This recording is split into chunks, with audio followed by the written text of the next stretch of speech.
Hi guys, in today's video we'll be taking a look at the checkbox object.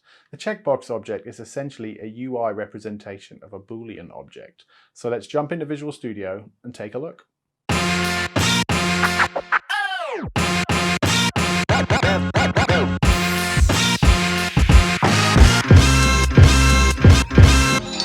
So the first thing we will do is create a new project. We want a Windows Forms app, .NET Framework, C#. And we will call this one Checkbox. Hit create. Oh, I already have one called Checkbox. We will call this one Checkbox 2. Hit create. And we will start by going into the Common Controls toolbox and we will grab a checkbox. So you see a checkbox is essentially a square with a label. And if we just run this, you'll see, a second. You see, so we've got our label and we've got our square. When we click in the square, we're able to enable it or check it or uncheck it. This is essentially a visual representation of the Boolean object we looked at earlier. So if you have a Boolean property in your class or object, you're able to map that quite easily in your user interface using a checkbox. So let's look at how we might do that. If we double click on the form, so we get this form1 load method, which we've looked at before, and we can look at our checkbox1, which we've just added. We can see that it has a property called checked.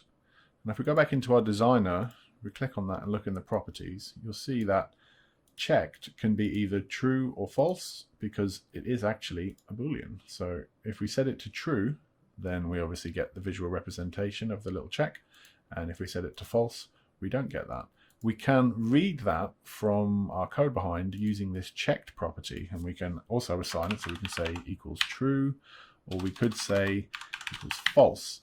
And then we can use this to dictate the flow of our application elsewhere. So let's just remove that. If we go back in here and we add ourselves a button, we'll make that a bit bigger. And we'll double click the button to get a click handler. And now we will put some logic in here and we'll say if checkbox1.checked equals true, then we want to show a message box that says something is enabled. However, if it's not true, so else, we will show a message box that says something is not enabled. So if we go back into our program here, we'll see it. We'll start it checked actually, just to show you that you can do that if you want. So, where are we? I just changed something. If we go up to checked and we click true, we'll start our form.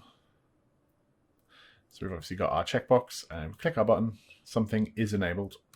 If we uncheck and we click our button, something is not enabled.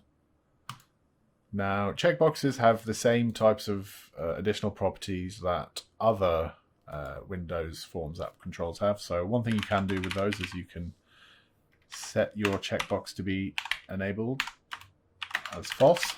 And what that will do, we just run that. You see, actually, it's grayed out and we can't interact with it. So you might want to do that if your checkbox is contextual and is only available during some points of your application, but needs to be maybe visually available but not configurable. You know, maybe it can't be used whilst something is happening, something like that. The enabled and disabled property is really useful for that. But otherwise, that is how you visually represent a Boolean value in your Windows Forms apps and allow the user to manage the state of that Boolean. So actually, one more thing I'll show you before we close off is you can actually set a handler. So if we double click on this, we get this check changed value. And what we could use this for is we might actually have a Boolean in the background and it's called something is enabled. Maybe it starts false, and actually let's just make this start false as well. So we'll set check to false in our designer. So when the program starts, our checkbox is false and so is our something is enabled. But when somebody changes the checkbox value, so they click in it, this function will fire. And then what we might do is update the something is enabled to be the value of checkbox1.checked. Oh, checkbox1.checked. And then back in our button click handler, rather than checking the checkbox, we might actually check this boolean variable that we've got here. So we'll just say if something is enabled equals true, and then fire the logic that we had before. And I'm just going to put a breakpoint in here as well so we can see what happens. So we've got our checkbox. If we click on it, we jump into our checkbox1 check changed handler. This updates the something is enabled. So you can see it was false before. And if we just pop another break line in. But as we step over that, you'll see it's now set to true so that it mirrors what we have in our checkbox.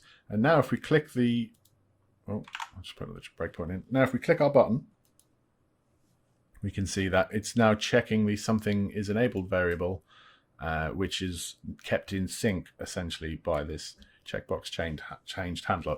In this scenario, it doesn't make a lot of sense that you would have a boolean inside your form here. You might have an object of a different class that's keeping track of the settings of your app, and then you would use this checkbox handler to keep that up to date, something like that. So that is the basics of checkboxes. Hi, I hope you found that video useful. If you have any comments or feedback, then please leave me a comment below. I'm currently doing new videos every single day, so if you'd like to be notified about those, then hit that subscribe button, and I will see you in the next one.